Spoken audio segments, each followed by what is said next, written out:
Clarendon Wednesday morning. He has been identified as Ernell Benjamin of Bullard Content in Yorktown. It's understood that shortly after 11 o'clock, Mr. Benjamin was cutting wood in the Riverside community when armed men robbed him of his chainsaw, then shot and killed him. The niece of the deceased says her uncle was a peaceful person. It's morning, it's terrified. All I know, my uncle should not accept Jesus. That would be so good if he just accept Jesus. I would have to cry right now. Councillor for the Yorktown Division, Ufel Purcell, is calling for swift action to be taken for the perpetrators to be brought to justice. He's also calling on Prime Minister Andrew Holness to deal with the crime situation in the parish. Mr. Andrew Holness, you said that when you come to power, we can leave our doors open. Is this the doors that we are opening? The gunshot, the gunmen upon us, the terror on us. Clarendon is bawling. The belly bottom of the people in Clarendon is burning out with murders. You need to do something to Clarendon, Mr. Holness. The families are at pain. The children can't even cry anymore. Too much is on us. And we are saying to you, Mr. Andrew Holness, resign. Resign if you can't manage the crime in this country. The truth is the truth. The churches can't bear it no more. Too many funerals of murdered community members. A recent viral video showing a police officer pepper spraying a driver after he was unable to produce his driver's license continues to spark debate. Questions are still being raised about what some call an unwarranted level of aggression by officers, even with non-lethal weapons. Since then, and even as early as this morning, Minister of National Security, Dr. Horace Chang, has defended the use of pepper spray by officers. My position is that Jamaicans in position of privilege must respect the public order laws, and they must not show disrespect to our simple, humble police. Police have to apply the law, and if the man did in fact break the law, and with an arrestable offense, he overtook a line of traffic. However, is the use of pepper spray by the police legal? Lambert Johnson, president of the Cornwall Bar Association, has commented on the police use of non-lethal weapons, stating that the JCF has accepted some and disregarded other aspects of an international protocol. There is actually an international protocol, and the Jamaica Constabulary Force has accepted portions of it as to the use of pepper spray, because it is only to be used when someone is being aggressive, and it needs for the police to restrain them. No, it should not be used as punishment when somebody is passively resisting. Another call has come from the opposition for the national school feeding program to be improved. The call came from opposition spokesman on education, Ronald Thwaites, at a recent press briefing at the PNP's headquarters. Hungry students cannot learn.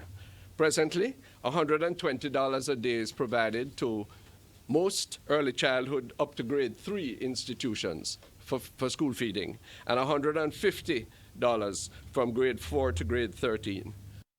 Following that announcement, Agriculture Minister Audley Shaw said the government intends to find the funds needed to improve the school feeding program. He says, going forward, a greater partnership will have to be formed with local farmers and manufacturers to provide healthier alternatives.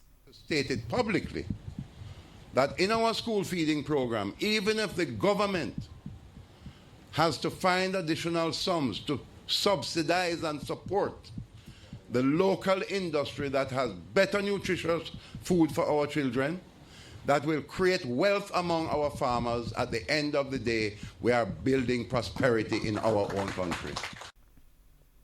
Meanwhile, a last-ditch effort is being made to have the Education Ministry reverse its decision not to release precise test scores for children who sat this year's Primary Exit Profile PEP exams. The results are set to be released tomorrow. However, President-elect of the Jamaica Teachers Association, Owen Speed, is insisting the percentage grades must be disclosed. We are actually not just asking, we are demanding that the percentage scores be published, because that is the only thing that has any form of meaning to the children first of all, and the parents as well as teachers. We are educators in the system, and I think that it is only right that we understand what it is that we are judging, and so to use the results as a means to evaluate and to see where we move forward. Mr. Speed says it's not too late for the ministry to reconsider. I am 100% sure for them to put the children into scale, into band, then it means that they must have some raw scores somewhere. And if they have those raw scores, then they should make those scores public. Ministry officials have explained that students will be provided with a detailed report on their performance with a scale score, which is a shift from the percentage-based system. However, some educators say they were not told of the new format. At least 9 persons have been left homeless after fire destroyed their 6-bedroom dwelling on Old Harbour Road in St. Catherine yesterday. We have more in this report. A tragic scene on Old Harbour Road in St. Catherine. But from all indications, it could have been worse, as though no one was injured, fire gutted this 6-bedroom dwelling. It's still not clear how the fire started, but at least one occupant says this is a major setback. Nothing, as you can see. Everything burned. Livestock gone.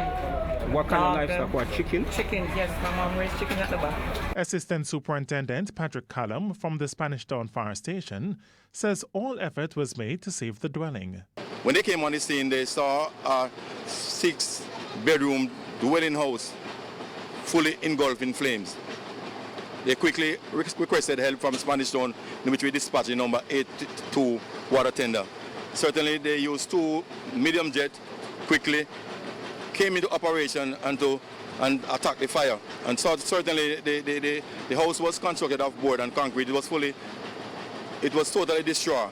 And because of the quick response, certainly they saved an adjoining property. In the meantime, there's appeal to parents to be mindful of the behavior of their children and to not leave them unattended at home during the summer holiday. According to the fire brigade, with the expected rise in temperature, parents will be leaving themselves open to disaster and tragedy if they are not alert. So from the fire brigade, we are saying in the summer, don't leave children unprotected, especially small children, because certainly they will try to explore, young boys, they will try to explore using matches and candle, and in a split second, there's a disaster.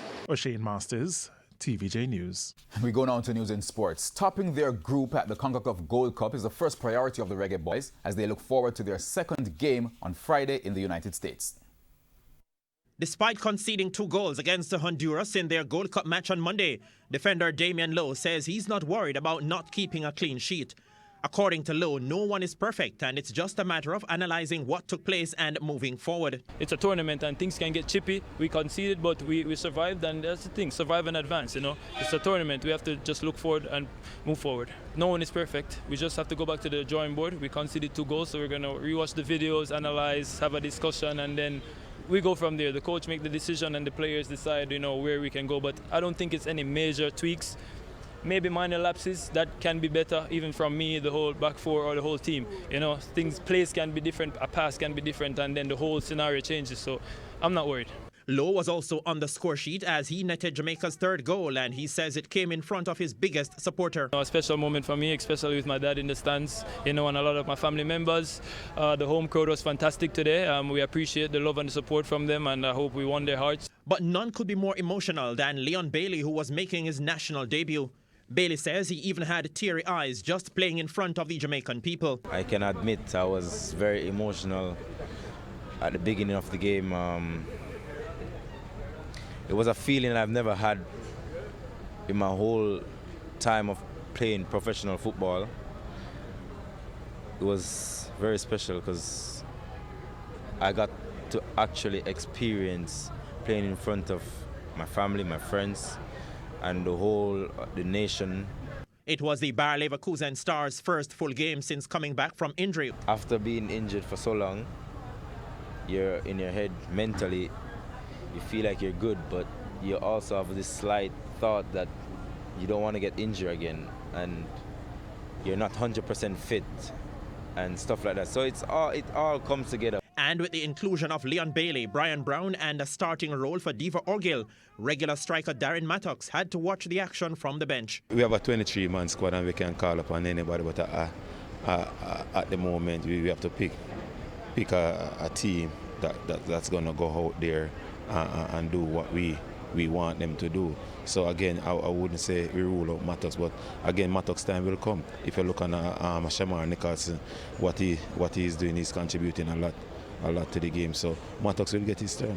Jamaica's next game at the Gold Cup will be against El Salvador on Friday in Houston. Spencer Darlington, TVJ Sports. And that's the Midday News. I'm Herman Green. Remember, primetime news is at 7. On behalf of the news, sports and production teams, good afternoon.